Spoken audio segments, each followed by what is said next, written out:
the experience and the just X factor of bringing in Faker. That's a big deal. You change something up here. They're still going to ban LeBlanc though, so they don't want to risk. I don't know if they're afraid of a first pick from EDG. That is weird. But I'm really looking at the pick and ban phase because I feel like EDG has gotten like every single pick they wanted in the last few games. The Annie, the Maokai as well to shut down this, I'm not going to call it one-dimensional comp from SK Telecom, but these AD carry build-up compositions that you could just shut down with a big tank like Maokai. So we're going to have to see what they change in the pick and ban phase. Whoa. Okay, so what are we setting up here for first pick if you're EDG? Because Rek'Sai is banned as well. Kalista, to me, this is a Maokai first pick. Yeah, we were thinking about first pick Maokai. There's also, depending on the jungle ban, you can force something like Nunu of Rek'Sai and... That could be the other one, but both junglers have shown Gragas already. Well, this would be a Gragas ban. The Jinx ban I like. That still leaves Maokai, Annie, Nunu or Gragas are split. Hecarim is open. Ooh. They should go for Maokai though. Yeah. Because MaRin, it's a denial pick more than it is. They can still pull off home guard TPs with Hecarim or Maokai, but this gives them tank line and team fighting and a denial pick. And SKT, so unless they want to play a more early game focus where they want to have some ganking power, then they can go for Gragas. But if they want to start really playing around these dragons, which is what they have done so well, which is what they did against Fnatic in Game 5 where they took the Nunu, they have to take it here, then otherwise Clearlove should lock it in for himself if you want to play the same style. Sejuani is also open for him, so Clearlove has plenty of picks left. And with all these bans here, still surprised about the LeBlanc ban. I would at least try and trade it then and say if you want to take LeBlanc first pick, we get the Maokai at least for ourselves. Definitely playing the steal away game right now. Waiting for the last pick, maybe a Rumble, maybe a Hecarim. They don't really need to choose the top laner here since they already see one, but they do anyways to not really show too much. Annie's open as well on the side of EDG, but you were saying it for SKT there. Yes, I would have liked SKT to pick it. We've seen Wolf play it. He's good on engaged supports like Annie. You're giving our once again, picks. Why you're not? giving EDG everything. Yep. Everything they wanted from before. They have close to the same setup with they lock in a Nunu, and then we'll have to choose a different AD carry because Jinx is banned away. But the problem for Gnar as well is if you put him in situations where you can force team fights, then you play around his Mega Gnar, and when he's sitting in mini Gnar dancing around a Dragon or in his lane, then you have that Annie hard engage coming in to force the fight when he's not ready. SKT has to decide the direction of their composition in these next picks. Alistar would be great to try and push back all the initiations from EDG, but it's still so much of what EDG really wants in this one. Would they? Okay. This is a matchup. It's a matchup pick. They've already locked in an early Azir. It's not a for sure matchup when later on in the game a Kassadin can crush an Azir. Yeah. It's one of Pawn's favorite champions. Faker Kassadin. Basically pre-level 6, it is locked in. Okay, we're taking chances now. We're subbing in Faker, we pick him that Kassadin, we now rely on him being able to snowball early game. Pre-level 6, he's not going to do a whole lot. Azir is going to push him into his tower, but at level 6, he can start jumping towards the Azir pick, and that's where it can become a bit annoying. And of course, late game, you have all that insane mobility where you can really start dancing around and always get into the backline of EDG. If they take this one, it's going to be a Camp Faker. Well, Clearlove's Lee Sin was legendary during the regular season in the LPL. A lot of people were saying Edward Gaming got hurt by the Cinderhulk patch because he couldn't play Lee Sin anymore, and Pawn was having less success on his assassins. And it's been in this tournament as well that Clearlove has shown more strength on the tank junglers and Pawn more strength on the consistent damage dealers.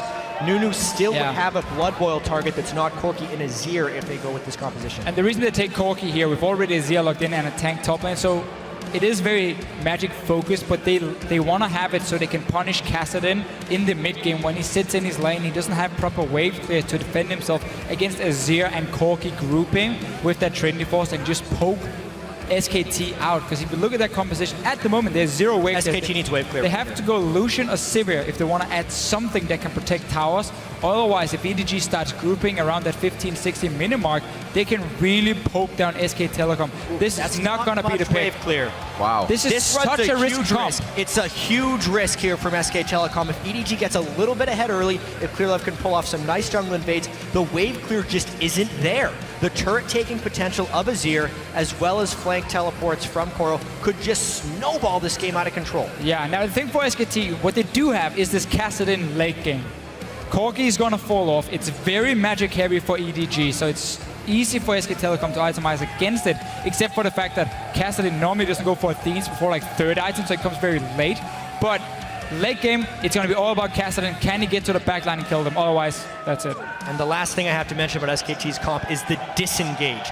Every single person on that team has a way out of a team fight, and that's something that could be crucial because EDG has been nothing but killing them. But that's a problem when you're against someone who's going to outpoke you completely. You're not looking to run away. You're looking to stop them from hitting you in the face from long range and kill them instantly.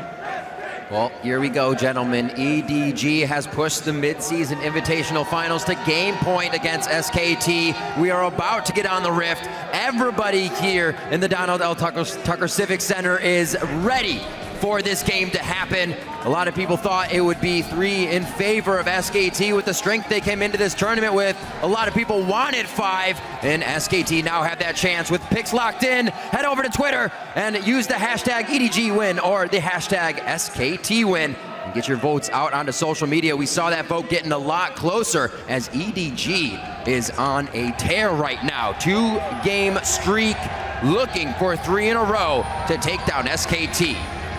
So for SK Telecom here, they need fantastic laning phase to make sure EDG cannot group up early and start pushing down these towers here.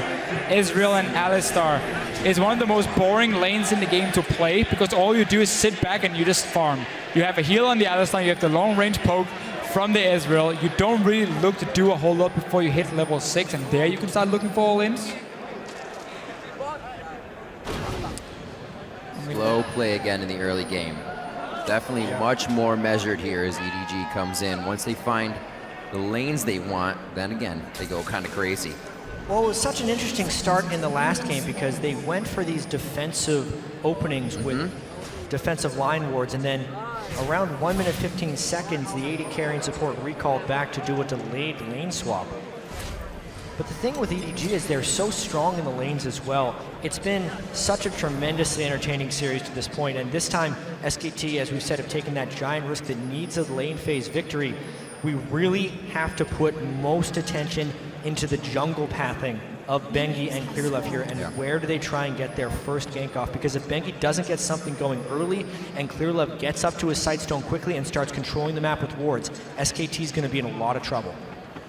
Again, you guys were mentioning junglers starting at camps now for the faster level 2 gank. Looks like we'll get Clearlove his red right quick. The top side will be pretty focused on the Krug, so different start for the junglers here as we get game 4 underway. So once again, no deep wards coming in. EDG here wants to spot the lane swap. They see Bang. He's trying to group up the minions in the top lane now and get a freeze going for himself. They should just go straight to the enemy blue buff, at least warded here from Meiko, so you have vision on where SKT decided to start with their own jungle. So both junglers starting on the strong side with the AD carries, and they're now looking simply to trade blue buffs with each other. Good read on that by Meiko as well, knowing he can safely get a ward quite deep into the jungle, and this will be Clearlove making sure that happens. Going to happen on the top side as well, mirrored here for SKT. That means it's going to leave Faker and Pawn to their own divide here in the mid lane for a while. The big thing that happens when you split sides of the map right here is mid lane can become a very dangerous battlefield depending on whether or not the top laners abandon ship, which both of them are in jungling. It's the mid laner who ends up getting the brunt of this aggro. That could be one of the reasons for SKT freezing the top wave here. They want to make sure Bengi can go mid lane, doesn't have to sit and potentially dive if someone like Koro shows up in the lane, and therefore try and get a few early kills on early advantage for this Kassadin, who is going to be pushed down. Azir is in full control of the lane the first few levels, but you can see how EDG, they're ready for this one. They're around the mid lane as well. 3 guys potentially coming for a gank.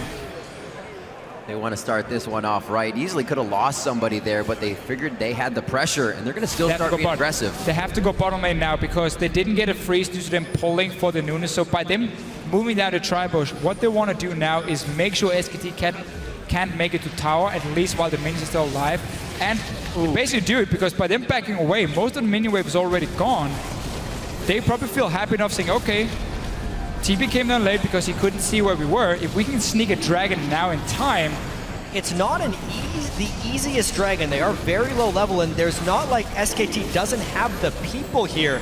They have the speed shrine, but there are a few people in SKT that dragon resetting. Stopped at 1600. Smite is not up for Bengi as he comes in here. This might be the fight focus for SKT. He flashes over the wall. Deft is level 3. Flashes for the vision as well. First blood for Deft on his Corki. MaRin hits Gnar. Hops out of that one, and EDG again pick up first blood. It was a nice thought, but at the end of the day, SKT had their AD carry top side. They did the lane swap and then still tried to contest the early dragon. That's usually the sacrifice you must make in order to do that lane swap. It ends up giving Deft the double buffs, and Bengi's crucial early game start means he's lost his double buff already. Flashing gets out nicely on that one.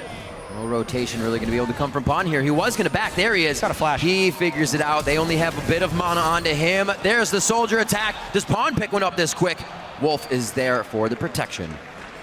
So, while we have all this action on the bottom lane, Bang is still sitting with the wave frozen up there, but he's on his own, and that's what Koro realizes. So he's teleporting in to try and get some farm and push the wave out. But look at Bengi here, he's already on top side. This is very risky for Koro because he's very far up the lane, and he just used Flash. This should be a kill for SK Telecom.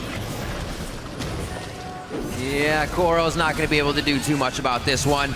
Level 4 and a level 3 just feeding off the tree, and that's going to be level 5 for Bang here as he gets a nice lane. You cannot make that play if you're the top laner because the wave is frozen so far up the lane and you have 0 wards on this side of the map, so you don't know where the enemy jungler can be. Koro, very greedy for some farm. Could have walked all the way up because the wave was stuck there anyway near the tower. Koro is one of the greediest players. It's rarely punished, but right there you can again see it. This is the farthest Koro has been behind in a game. No kills or assists, as well as denied farm, and still just level 3. It's going to be kind of difficult for the Maokai to pick up farm in this matchup, which could prove fairly critical as they look to take turrets. Luckily for him, MaRin didn't manage to get anything himself because he walked bottom lane, got a few minutes, and then he had to try and stop this dragon here, so he didn't really get to sit and pick up a whole lot. Only got boots, so for now it is even. MaRin can, however, itemize Hexstringer, upgrade his boots for some more magic resist very early on and become super hard to deal with for the Maokai and even for the Azir if we do see a roam coming up. Nice little hit to keep Deft in lane for a little bit longer. Faker returns after being pressured, still is up in CS and chooses a blasting wand for his first item. Keeping that CS easy, keeping him in lane. Level 6 for him now. Yeah, the wave's been at near Faker's turret the whole game, and he's done a very good job of picking up the CS. Pawn has actually forfeited a few CS, roaming down for the skirmishes we've seen, whereas Faker has pretty much been farming that entire time.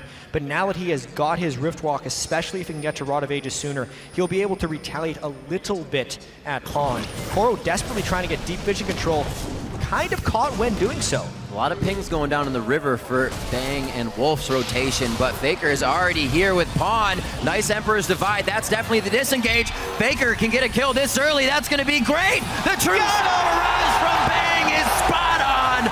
And Clearlove may be number 2. Eagle Eye Bang heads in for a double kill, maybe even a triple. One over the shoulder, and he doesn't pick it up. I don't understand what Koro is doing in this game here. EDG just had to play a standard laning phase, then start grouping when they're Trinity Force for Deft, and yet he walks into the enemy jungle again with 0 vision, no flash. Yeah. Gets caught out. 3 kills now for Bang on his Ezreal. And he's not even close to his power spike, too. This is a tier Vamp Scepter Ezreal early. There's no way he should legitimately be able to pick up 3 kills in fights. But because they found picks at the right times, Bang is set up to explode around 20 minutes. Found the picks, and Koro decided to just give the picks over, honestly, to SKT twice now. Good stuff for them. They need this so badly for their comp to work, to not get punished by the lack of wave clear. Oh, SKT chose themselves into a comp where they needed to get ahead early. Bang's trying to do that for the team. 2 assists to Faker's Kassadin. Not going to hurt at all either. Deft's early kill here keeps him pretty safe in lane. He does have that phage. He can get some trades in as long as Bang doesn't go back and start to outscale him too hard. Meiko just on the side, seeing if Bang will get any more edgy here, or antsy rather, on the fight. But both supports are here. We're gonna go back to the duo. Not too much pressure coming out of the jungles right now. Everything's being cleaned up. Seems like everybody's kind of taking a breather there. SKT only has about a 700 gold lead right now.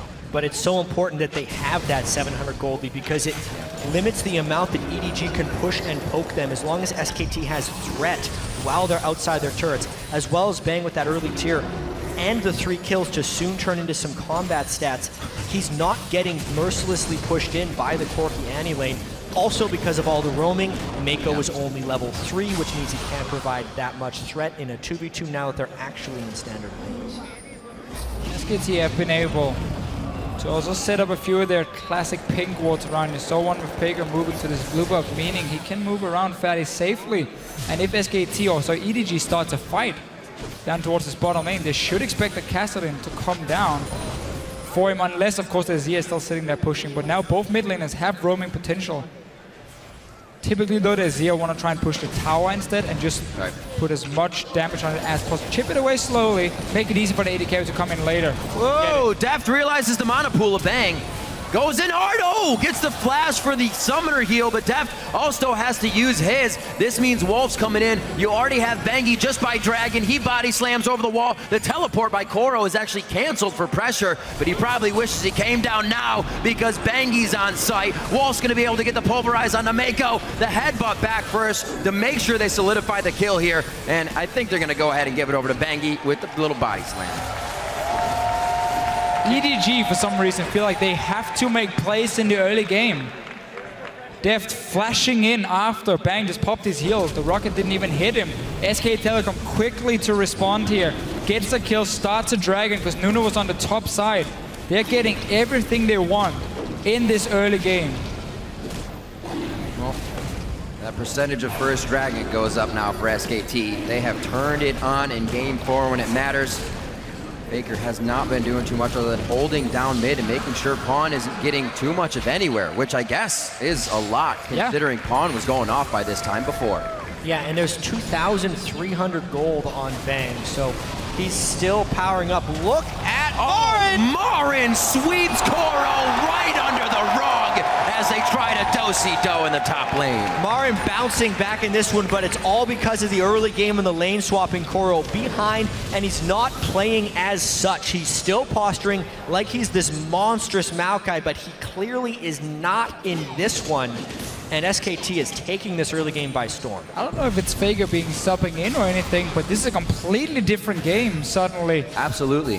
EDG just Faker has sat at his turret for the majority of but I just don't know what it is. I mean, obviously it's not about Faker's performance at the moment because all he's doing on a Kassadin, funny enough, is sitting and farming. There's not really anything else for him to do at this point. But he is keeping Pawn farming as well. Pawn would have been roaming, getting a few kills by now. They also focused their first kills onto Faker, double turret dive, and didn't get anything, whereas EDG would have already been a few kills up the past games. And this whole setup, if it continues like this, means that Faker, give him about 15-20 minutes, is going to start going completely crazy in team fights. And it becomes tough for EDG suddenly to win it when you have also this Corki who's going to fall off in terms of the damage, and the focus will be on the Azir.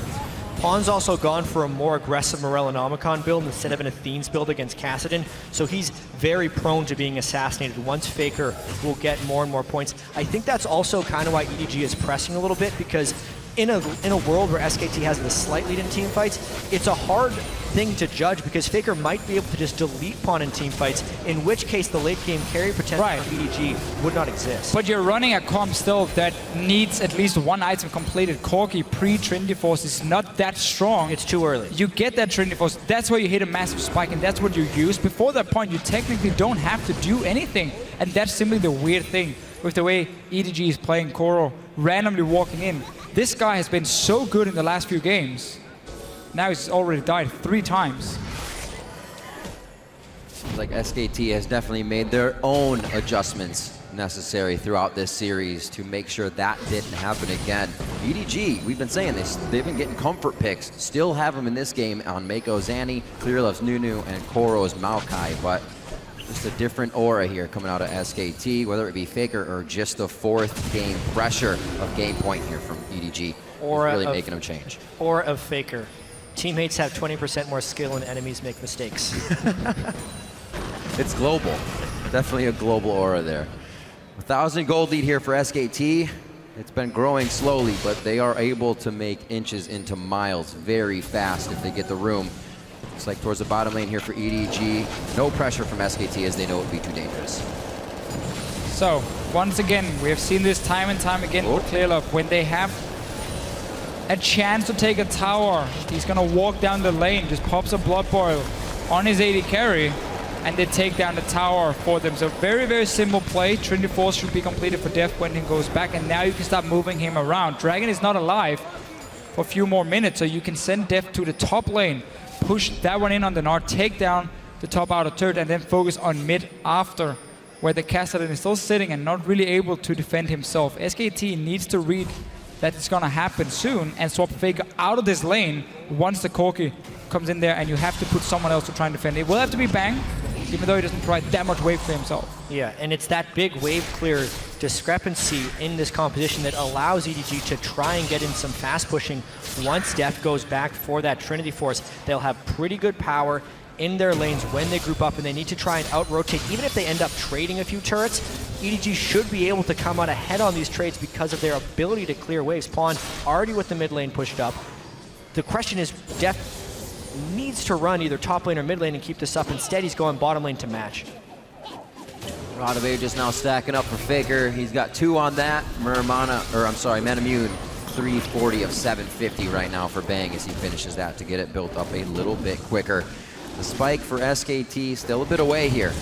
But they've been making the moves to make it 5-1 now. That score very reminiscent of what EDG would have by now. Step one is, of course, delaying your outer turrets going down. The first one about a minute ago. Deft hasn't moved out of his lane yet. Still in there trying to push it back before he moves over. Dragon is obviously spawning as well. That's why he doesn't want to go top lane at the moment. Want to be around it. SKT got the first one. And we can just see MaRin already. Stacking be a flash Alistar. Let's see. I don't know. Clearlove, somebody just pinged him out. Pawn should definitely know this is going to happen. Top lane fight's going down as well. Won't get to teleport out of these guys. Doesn't look like MaRin has enough of that Gnar bar just yet, but he'll still get a few attacks as mid is still about to party here. Back and forth. It doesn't look like anybody's going to go for the full engage though. Oh, I lied! Faker riffs walks right out of the Emperor's device. They're mainly trying to push down this turret though. How much damage can they get onto Faker before this push? And they're gonna maybe force this game right here. True Shot Barrage should come through to clear this shortly. The Triforce is finished. Nice, there's the True Shot Barrage. Pawn shifting sands to the outside to make sure he is safe. Deft way too far forward with the exhaust on him. Ignite still ticking. Deft goes down and the team has to retreat. That's the kill threat that SKT needs to be able to bring in order to win this game. There's a window here that EDG has to try and push down the turrets before SKT's aggression can take them down. That's a big loss for them, the fact that Faker could pick up that kill and stop the push in its tracks. Saw the move though from them, sending Corki mid lane to push on this Kassadin. Backfired for EDG. Will get at least, got some damage on the tower. Dragon is alive. Yeah. For SKT if they want to go down and try and force it, but up in this top lane, still going at it. MaRin, he's winning the lane obviously. No cares in the world. He can simply just stack magic resist against the comp from EDG and against the Maokai, so he's very strong at this point, despite not even completing a full item. A much different matchup for Koro now, not being able to adapt quickly once he's down. He has been ahead. Not really used to this situation within the series. Clearlove trying to add as much pressure as he can. Here comes Koro's teleport. He's going to finalize that one. The smite still going to Bengi, and it looks like EDG may get a bit of the cavalry here. Koro is trying to tank everything. He goes down to Bang, now 4-0-2. SKT very low, and this is going to be the pawn cleanup. Shifts over the wall. No, that's Deft that goes over the wall. He's got the scrying orb in the distance, but again, a little too far ahead. Is it enough to pull the team back, though? MaRin throws everybody into the wall. SKT try to get back in the fight. He goes down. It all looked so good for a second, but it was just the flash. And Meiko comes back in with the plays. Crazy fights right there. Gnar salvaging the kills to make it 3-3 after that one. Dragon is secured though by Bengi and SKT, so there are up 2-0, a far cry from where they were last game. Way better this time for SKT. These fights lasting absolutely, not forever, but quite a long time. More and more members always able to join the fight. Look how far back they are. And they go all the way to almost second tier turret. Yeah, so MaRin comes in with TP in mini Gnar for himself, so he's not really doing a whole lot yet, and EDG feel like they can chase Meiko with the flash tippers, getting 2 kills, but then look at MaRin here. Getting that Mega Gnar, Deft playing it super aggressive, jumping over, taking a lot of damage.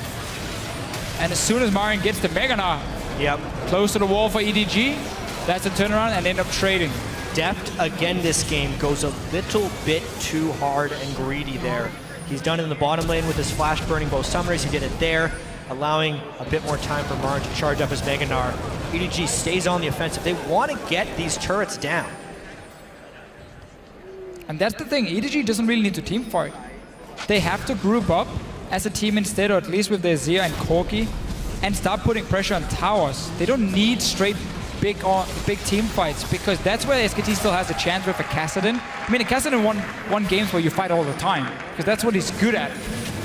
So for EDG, if they slow it down and start playing around towers and poke instead, they will have the advantage over SKT. But it seems like they've just been looking for more and more fights. And it's not been paying off. This top lane tower should be the next focus with Dragon gone. And they're moving straight up there. Scuttle out and getting that vision in. Scuttle Crab control going over to EDG here. Baron is alive. More force in the fight, if anything. And SKT is going to give them the room they want for now. With level 11 on Deft, the missile poke is really enhanced right here. So this is the forced group from EDG, and SKT is just going to try and trade turrets and get a little bit more farm on Faker. Now they need to go back. Oh well, they have to consider the fact here, how much can Bang do in the mid lane and how much can Faker do in the bottom lane, because there's still 5-man pushing. There's something you can do if you feel like you have the stronger tower push, because you have so many guys here. Try and see if you can force SKT to back. How many towers can they get? Bang is in the mid lane pushing in. Faker is far away from the bot lane tower though. They almost have to react to this. SKT is going to be able to defend much, much more. And I think it's going to be another one. Not a huge minion wave coming in for Faker. Can MaRin stop some recalls here? Good damage on that turret to prep it for later. They're going to try and get 3 for 2. Depends how much Faker can get. It's already been a 2 for 2 he is going to trade. SKT had the minion waves prepped for when EDG went for that 2-man push. And that's a huge win there for SKT. We were watching some of the games EDG played in the OPL finals.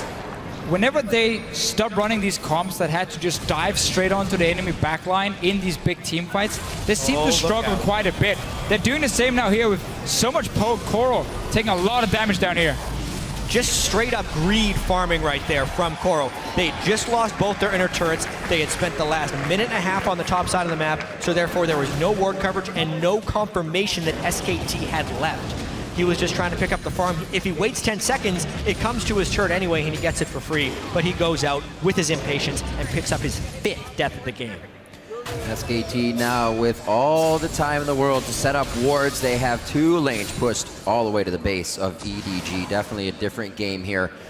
1-0-6 for Faker. Bang has been flying off to handle this game. 5-1-2, and you cannot forget about MaRin in the top lane. With a little bit of help, they have finally shut down Koro in this series, and it's hard to see EDG have an impact now as they cannot go in. It seems like the composition is working against them if they can't continuously dive. They've simply not been able to properly use the poke and the siege they do have. They don't prepare minion waves, they don't look at where SKT is positioned, and they take early fights where they don't have to. So EDG has not been playing the comp. SKT, full credit to them for taking advantage of it, getting all these kills here. And you have a very fit AD carry, and you have your Kassadin already hitting his 2 spike item now. That's the big one. I wonder if Faker is going to go with Athene's next. He's not running any cooldown reduction, which you normally do in that build, because it's about stacking as many Rift Walks as possible, getting off as many as you can in the fight. Then you go out of mana, but because you have Athene's and so on, you get a lot of mana back on kills and assist, and you use that to kind of like get a reset. But because he's not running cooldown reduction, you might see him just go for a different kind of build. Slow pokes back and forth. EDG definitely keeping their distance. We're going to see Koro to the top lane. Teleport is available for both of those laners. See if that comes into play here. EDG is actually hoping SKT kind of engages. They don't want to step outside their boundaries right now. I also want to point out the importance of the Aegis rush that we've seen by Bengi right here. There's So much magic damage by EDG right here, especially with Corki as their main physical damage dealer, still doing about half magic damage. Aegis, soon to be Locket, the magic resist stacking on MaRin. The efficiency of the itemization SKT can build in this game is making these fights much more difficult. Engaging on a Mega Gnar. Yeah, just about to Gnar out. The whole team side swiping from the bottom as well. He gets Pawn and Meiko. Meiko, can he deliver the Tibbers back into the fight? MaRin trying to dodge out now. Bengi onto Pawn nicely, keeping him far away from doing damage, but Bengi finds himself as the main target now. He will not go down. That's grievous wounds. Now they're on to Clearlove. SKT has managed to get themselves in a good position, but they all have very low HP as they skirt around dying in this fight. Faker starts to pick up kills, goes in Zanya's. That's actually going to be a kill over to Bang, and they won't finalize. Meiko out. Faker gets the force pulse double kill. Here comes Koro though, and he may be able to pick a few up. He's just going to have a dance with Wolf and not be able to provide much. And the last few games, it was SK Telecom who didn't have the damage to take down the tanks of EDG. Now it's the other way around. MaRin and Bengi just jumping in the face of EDG, tanking up everything, buying time for Bang on this Ezreal to poke people low, and then Faker can come in and he can just clean up the kills on this Kassadin. Great team fight for SK Telecom. And they've managed to survive what would have been a weak early game. But we're now getting to that point where their comp really kicks in. Yeah, especially when they can get the Manamune transformed to a Muramana, which will happen in about 50 more stacks. It's not done yet, though. SKT was so low from that last fight that they had to recall, and EDG's trying to sneak it. They may be able to teleport to this one, though. We saw Koro use his, so it is going to be MaRin that's able to make it in. The Narbar's halfway full. Dragon is going to go over to Clearlove. It's something they needed to get those stats in. MaRin is in a great spot to stop anybody from getting away. Pawn over the wall as well. Everything's happening in retreat right now for EDG, and SKT is just layering on the damage. Only able to find Koro here, but I think Meiko is going to be a second kill as well, and that is another double kill for Faker's Kassadin. Faker getting fed at this point, 5-0-6. This is when he starts just blowing people up. Zonya's Hourglass Power Spike, needlessly large rod on the way as well, because he's not needing to respect the damage output of EDG right now. He was just meditating early in the mid lane, getting ready for all this. That's what it's what you does. do on Kassadin. Exactly. You just sit there, you tell your team, just wait, you know, give me a little bit of time. And exactly as we predicted with the Kassadin thing, as soon as you get to 2 items at least, you get to late game, or well, to the later team fights, you really become super powerful. And EDG has been forced to itemize very defensively in some ways. You can see Deft, he's going to go for Bloodthirst, or at least building towards it, because he needs to be able to survive this Kassadin jumping towards it. That's not the maximum Corki build he can go for in the mid lane. Scepter coming in second item for the Azir. Could have gone Athene's into like a death cap, but then again you have so much magic damage that you need to reduce the MR of SKT to get proper damage out there for basically all your members. And therefore you need the Scepter. What a ridiculous way to be able to pull out a wild card. One of the only teams in the world that switches out their mid laner, and this is not to say EasyHoon is any less better than Faker. It's a pretty good wild card, though. Either way around. But just to do that to make your strategy better for the situation. Not many teams can do that without having troubles, and these guys do it on the fly. Paying off here greatly in this game. The style of play with somebody carrying now from mid lane is what SKT needs. Let's see. The 5 as we see 28 minutes I should say, coming up on the clock. Clearlove trying to get some deep vision in, but still getting aggressed here. Can't do too much. In order for EDG to win a fight, Pawn needs to have some free time to allow his sorters to auto-attack with Blood Boil. That scaling is still ridiculous, even when there's a lot of magic resist on the other side.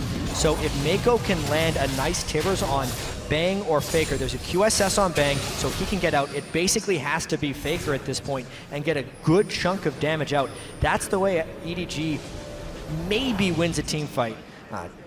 Outside of that, SKT has all the ways to keep re-engaging. And now with SKT being so far ahead, they don't need to necessarily go and try and take down a tower with the Kassadin. No, you play around the Baron now, so you have full control of that river, meaning EDG never gets into a situation where you can have your carry sit safely in the back, because you should have everything warded up, but you have so much mobility on the side, mainly due to this Kassadin, to always get the flank on EDG, especially once you start prepping with pink wards, and that's exactly what they're doing now. Setting up, just missing one ward. Out here, 2 of them being placed in different places for EDG where you don't normally have a pink spotting them. And that's what they're trying to rely on to get some information on where SKT is. Seeing where the differences are in a bit of the lane CS. This game, MaRin up about 15, but 3-1 and 5 is making him a monster in these fights. Numerous ultimates have set SKT up to clean these fights up. Mainly Faker and Bang in the early game really helped to stop EDG and stave off their early aggression. Carrying this through now to 30 minutes. Getting very tough for EDG to take any of these fights. They just have to watch. Yeah. Luckily, EDG could control that one dragon, but the Baron is what SKT gets to control now. They have such nice pick potential in this jungle. It is also potentially good for EDG if they can trap SKT in a corridor with an Emperor's Divide, but it's unlikely with the way SKT picks their battles for something like that to happen. It's a good hit on Clearlove. From SKT there, playing a little bit of their own poke game, if you will, before the fight starts, and just really giving themselves great Still the ward outside. Still the ward right next to the small bush where SKT is sending 4 members, so they are spotted. Deft also decides to use his trinket. That's really clever. He's scrying orbs them so they're less suspicious of the ward, because otherwise they would have games. Assumed and swept that area. There's also no upgraded sweepers yet on SKT, so in order for them to find that, they'd have to just sweep a really odd area or have a Raptor smite proc from Bengi. About time SKT upgrades their sweepers if they're looking to close this game out. EDG finally putting a little bit pressure back onto SKT. Last time we saw them with a kind of a big run was towards that top lane, and they lost a lot of their turrets. Now trying to put their foot down. They're going to gain back vision on this dragon. But like you said, Jatt, they got to have some crazy clears. Actually, that ward already died. So they're good. They put a pink down. Yeah, so EDG using the fact that the minion wave pushing on the bottom side to have SKT go back and clear it out and give up this area here around the Baron. So at least you get to clear a few wards. You buy a little bit more time if you are EDG, but it's not really going to be a whole lot easier for you to fight because of how strong Kassadin will be in the late game. And Faker not going for their Theans. Instead, straight to death cap for him. It's been a while since we've fought, so there's 10 Summoner spells up in this game right now. This dragon fight could be incredibly huge. It's no longer the Baron they're posturing over, but Scuttle Crab control for EDG. They're actually going to be the ones that try and force this with the teleport in from the backside. They can't find MaRin. He's close to Gnar. Let's see this. Home guard comes in, wears off, so a little bit of that pressure is down. Koro throws down the ultimate. Can they close the gap, though, from the side of EDG? They're still in the back. Pawn is getting time to work those blood-boiled soldiers, but all SKT does is back up slightly, and they are completely now able to zone the fight. Pawn dives in. Emperor's Divide so they can fly towards the back line, and Bengi hits up Deft immediately. He flashes over the wall. A nice Frost Bomb to take down Bengi, and it looks like Deft trying to skirt around the fight cannot do so. SKT is just able to reposition themselves so fast. This composition can jump, hop, body slam, and rift walk. You just can't get away. And that engage from EDG sending in your mid laner in the middle of the SK Telecom team here. EDG, all they had to do was keep running back and just poking with soldiers and rockets, try and wear SKT down. Instead, they went all in. And the worst thing is Pawn ate the exhaust as soon as he flew in as well, so the Emperor's Divide wasn't even able to burst. SKT, though, I have to credit them for their ability to disengage. That's the main strength of their composition, the in-out gameplay in team fights. Alistar can headbutt anybody back. Kassadin and Ezreal cannot be stuck on, so when they do find that window to fight, when Pawn finally gets impatient and tries to go all the way in, SKT completely wrecks them.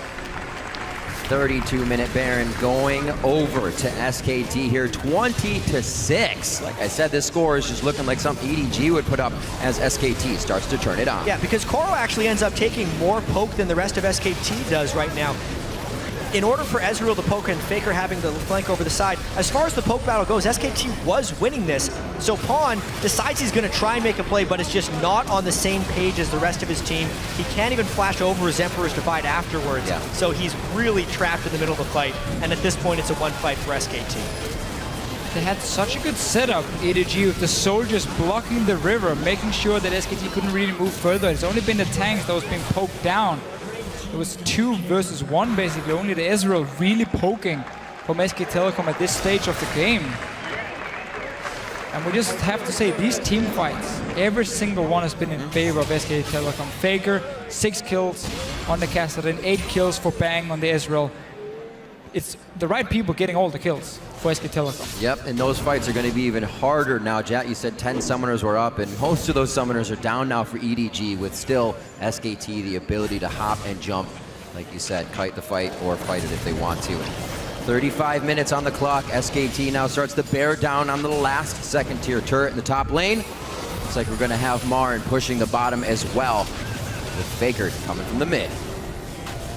There's still no Void Staff on your AP carry if you're EDG at this point. He has no Last Whisper for your AD carry either, even though that's not even going to be the main item you need because you have already fallen so far off as a Corki. But the fact that your penetration items are so delayed by you trying to buy some more defensive-minded items is a big, big problem. If you look at all the tanky stats for SK Telecom already built up, there's just so little damage for EDG at the moment. Deft is shooting a brick wall when he hits MaRin right now. I'd say another big story in this game is the fact that Koro hasn't been able to force initiations. He's so good and such a critical player in EDG's success. He has fallen behind from minute 1, and every attempt he's made to come back to the game has only put him farther behind. Great split push here from SKT, since EDG, even when they initiate, doesn't have the damage to immediately burst someone, so SKT can support from any front, and now they're chipping away these turrets. This isn't the game we're seeing the Talisman of Ascension on Meiko and the Righteous Glory on Koro. He's going more defensive for himself, Meiko, this time because of how far ahead SKT is. We've already seen a turret go down with MaRin in the face of Koro, so he's not going to be able to stop much in the bottom, and SKT is just whittling away at the turrets as they wait for more minion waves. Now to the mid. This one's already prepped and ready to fall. They are onto the inhibitor turrets. Like I said, MaRin's going to drop one in the top by himself, and it almost calls the whole team over to see if they can take him out. You almost have to fight as EDG. It's just you can't get your mitts on this slippery SKT team, so they pulled so far ahead right here. The instant EDG commits, SKT can jump on the exposed backliners. I love the way SKT is playing patiently here. There's a body slam in, getting Clearlove out of the fight so they cannot be zoned with that absolute 0, and it doesn't look like they're going to be able to use many of their ultimates at all. Meiko gets out of this one. He still has Timbers up.